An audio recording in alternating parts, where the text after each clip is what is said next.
Hello everyone, this is Dr. King back with another skills video. So today we're going to be talking about body language and minimal encouragers. Your body language when you're in a counseling session should be open. Um, you're going to be making eye contact with the person in front of you. You want to make sure that you're in a space that's comfortable for both you and the client. So your office can really can help facilitate this process so that it's a comfortable space for both you and the client. Couches and comfortable chairs can really help. Making sure that the temperature is controlled and it's not too hot or too cold can be helpful as well. So you want to face the person that you're sitting across from. You're going to have an open body stance. So I would try to avoid crossed arms and hunched over kind of body posture if at all possible. And you're going to be, obviously looking at the person, and, as it may happen naturally, you could end up mirroring some of their body positions, because we talked in the last video about empathy. And so when we start to naturally empathize with a person, we mirror we have mirror neurons that kind of ignite in our brains. And so we might naturally start to mirror each other. So like if the client's sitting like this, we might also sit like this. You can kind of see it if you look at counseling videos that a lot of people in sessions tend to mirror each other's body language. So that may happen naturally. And then I want to talk to you about minimal encouragers. So minimal encouragers just kind of show the client that we're listening. It could be a head nod, an eye movement of interest. It can be verbal as well. So it could be an mm-hmm or uh-huh. Just any little thing that shows that we either verbally or non-verbally that we're with the client and we're listening. So it's really as simple as that. So we want to make sure that, again, we have an open body stance and that we're showing the client that we're interested with our body language. And we are using those minimal encouragers when the client's speaking so that we are showing interest and paying attention.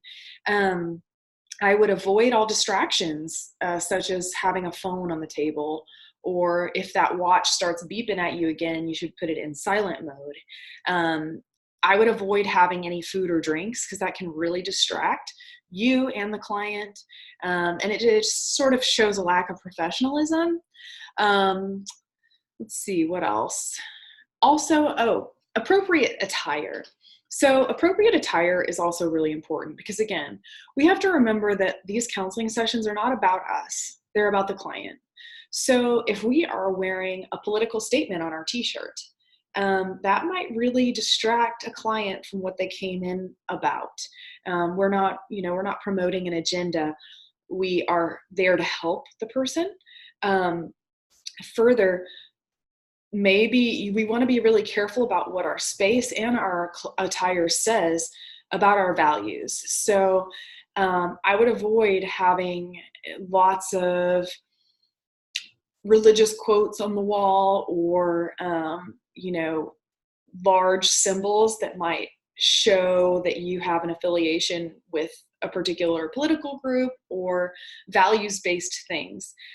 It's okay to have one or two of those small things that really reflect who you are. Like if you're a person who wears a cross around their neck, I'm not saying don't express who you are. That is okay. You should be who you are. Just be mindful of maybe what your space says to a person who's walking in the door. So that's just something to be mindful of. Also, wearing appropriate clothing, again, it helps keep professional boundaries. So if I was wearing like a low cut top or a really short skirt, that might distract someone from paying attention to their own process. And it might make them wonder about my professionalism. So we want to dress professionally and comfortably. So for instance, if you're working with kids, you would probably not want to wear a skirt. You would want to wear pants. If you're a female, sorry, I'm obviously coming from my own bias, which is me as a lady. So I'm thinking about these things through that perspective. But if you're a man, it's similar.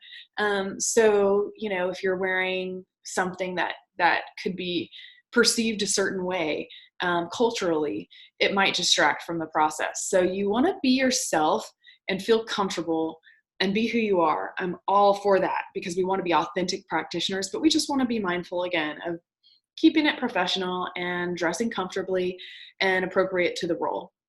All right. So that's all I really have for body language and minimal encouragers. And of course, if you have questions, just let me know. Have a good one.